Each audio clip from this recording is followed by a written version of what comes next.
Então, vamos começar o módulo de pneumo falando sobre derrame pleural. Aqui está um tema importantíssimo, super clínico, vários conceitos aqui que a gente precisa esclarecer melhor. Então vamos lá. A gente vai falar direto do diagnóstico e tratamento.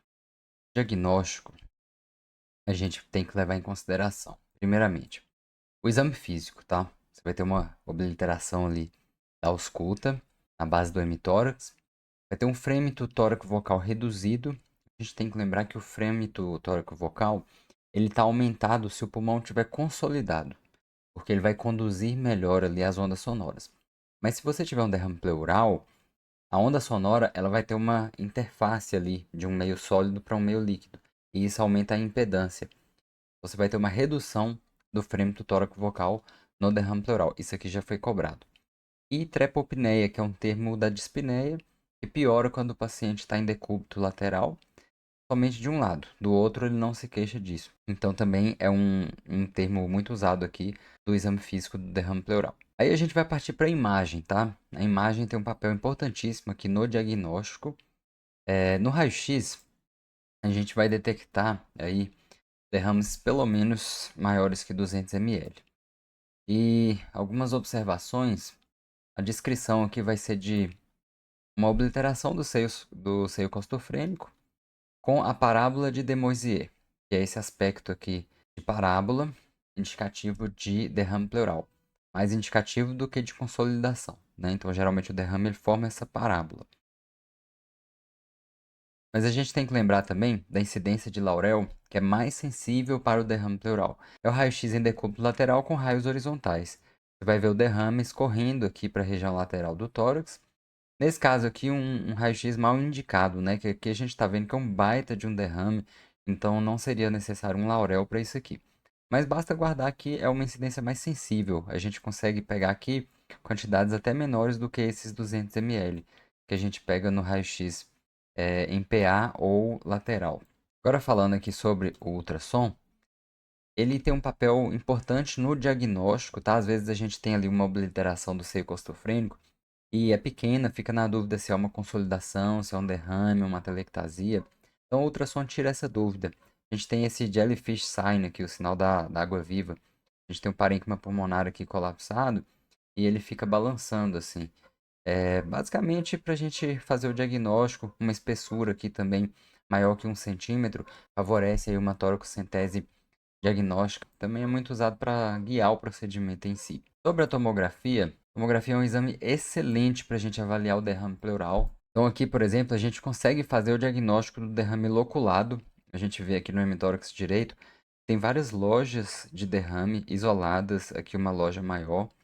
E a gente tem um espessamento pleural aqui com realce ao meio de contraste. Na rádio, a gente chama isso de split pleural sign, que é o split pleural, basicamente essa divisão com realce aqui da pleura parietal com a pleura visceral. É um achado tomográfico sugestivo de um derrame exudativo.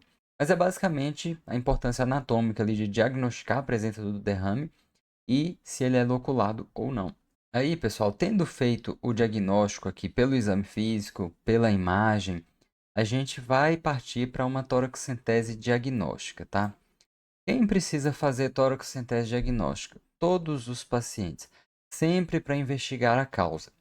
Agora, se o paciente já tem uma causa muito bem estabelecida, por exemplo, paciente com insuficiência cardíaca, um derrame unilateral, entra inclusive nos critérios de Framingham para o diagnóstico de insuficiência cardíaca.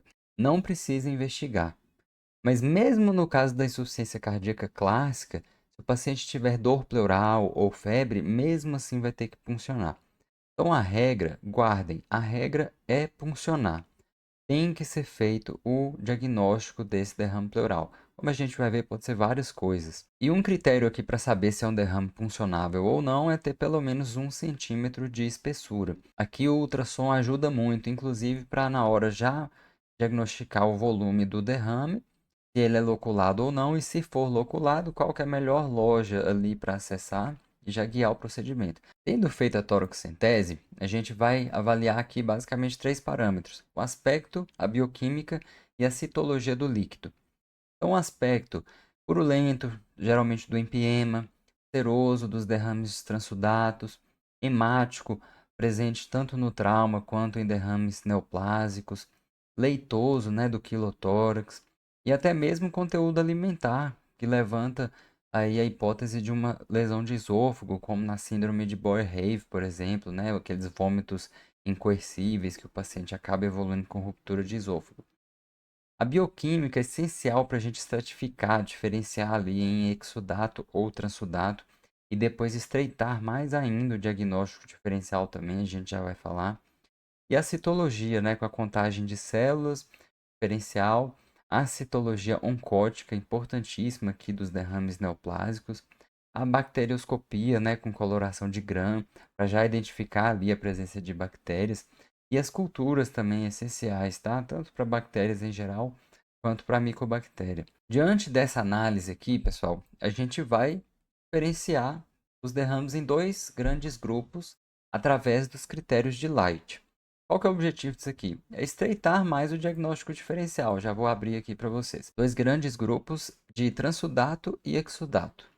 Critérios de Light, basta a gente ter um para considerar o derrame como exudato, tá? Ou a proteína total do líquido pleural maior do que 50% da sérica, ou uma LDH maior do que 60% da sérica, ou maior do que 2/3 do valor de referência sérica. Eu coloquei aqui em porcentagem, em outras tabelas vocês vão ver assim, maior que 0,5, maior que 0,6, mas eu quis colocar em porcentagem para ficar muito claro para vocês.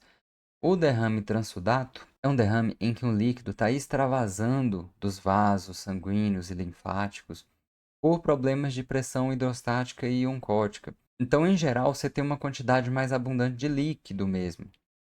Já nos derrames exudativos, você tem ali um processo inflamatório, em que você também está exudando proteínas e LDH.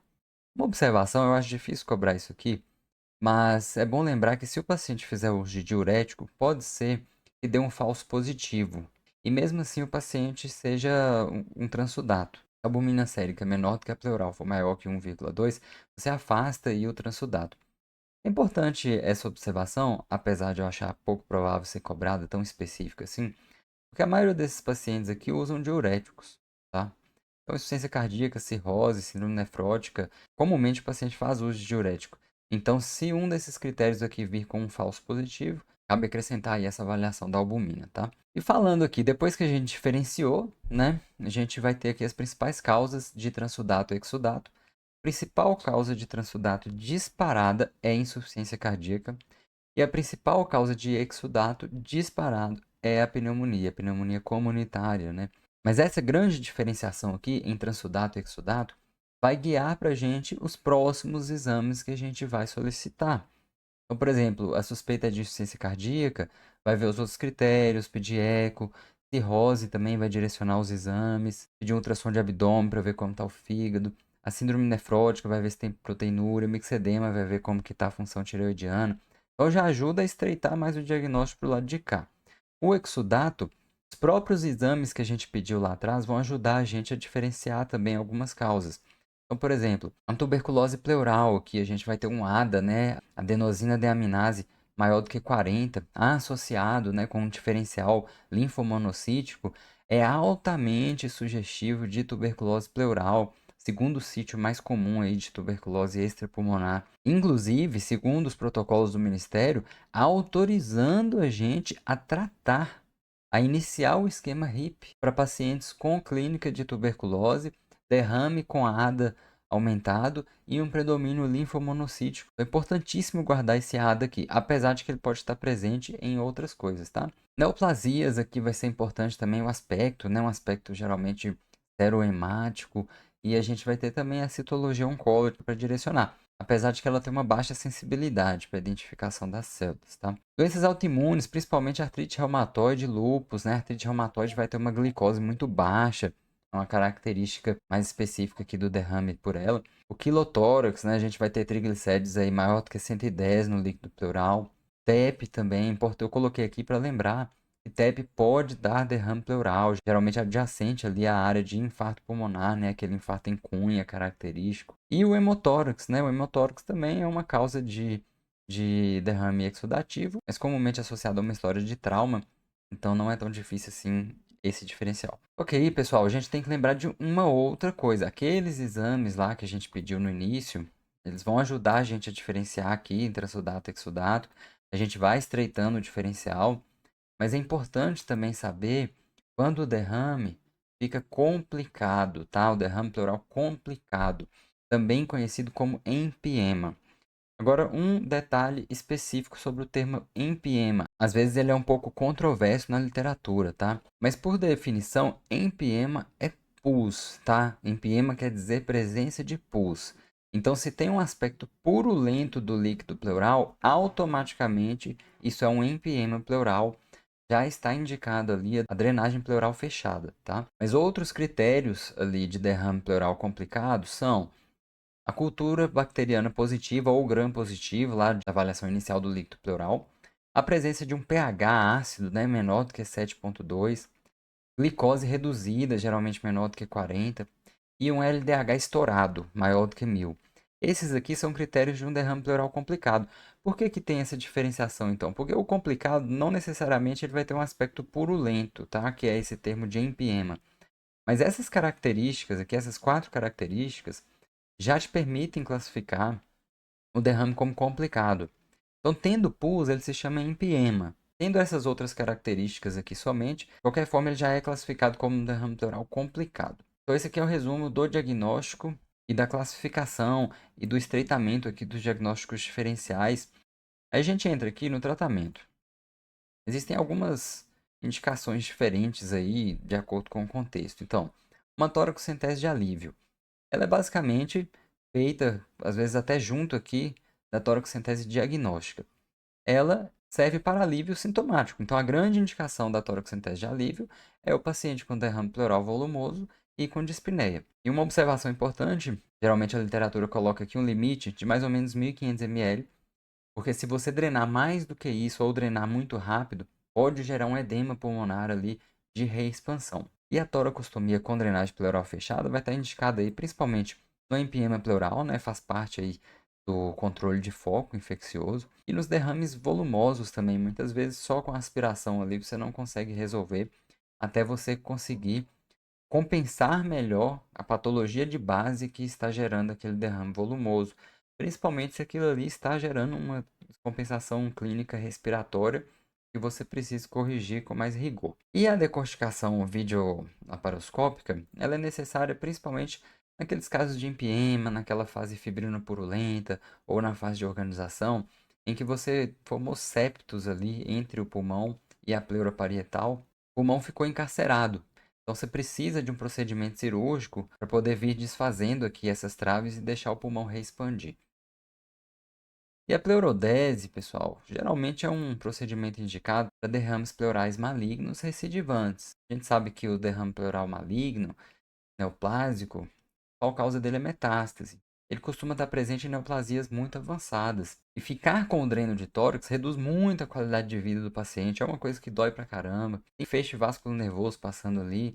Então, às vezes, uma alternativa é fazer a pleurodese. Você coloca uma substância irritativa ali e cola a pleura visceral na pleura parietal. E isso impede que fique reformando ali o derrame, tá? Então, eu acho que é isso. Esse resumo aqui, acho que é mais do que suficiente para a gente direcionar aí o nosso raciocínio do derrame pleural. Doença importantíssima para todo clínico saber. Isso aqui geralmente é uma coisa que cai na mão do clínico para resolver e para investigar. E que está sempre presente aí nas provas em geral, na parte de pneu.